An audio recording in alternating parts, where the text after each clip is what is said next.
I know you met Isabel Belarsky, Sidor's daughter. And I was really, really nervous initially meeting her because I didn't know how she would take me.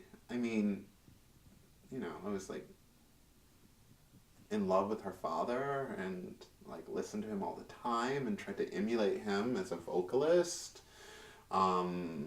But also kind of tried to emulate the music that he sang.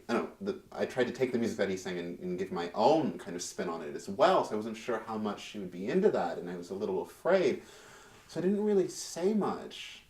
But Shane was great. Shane asked her a bunch of questions, and Shane kind of explained to her like what I did and who I was. And then Shane said, well, maybe Anthony can sing a little something for you. And I sang for her, and she totally loved it. She gave me a little kiss on my cheek. And it was like I had died and gone to heaven. I was like, yes, this is it. This is happening.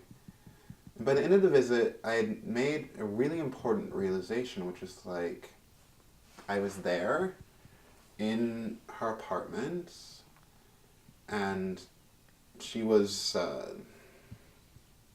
91 years old at that point, and I was 32 years old at that point, and we'd never met each other, and we came from very different backgrounds, but we were both complete fans of her father's music, and because of that, it was to a certain extent, we'd known each other all our lives. It was really kind of insane and wonderful at the same time. I mean, she started talking about songs that he sang and how he sang, and I was just like, yeah, I totally know where you're coming from because this is my experience too. I'm a complete fan of your father's just like you are, So that was an amazing experience and one that just totally made me happy to be alive.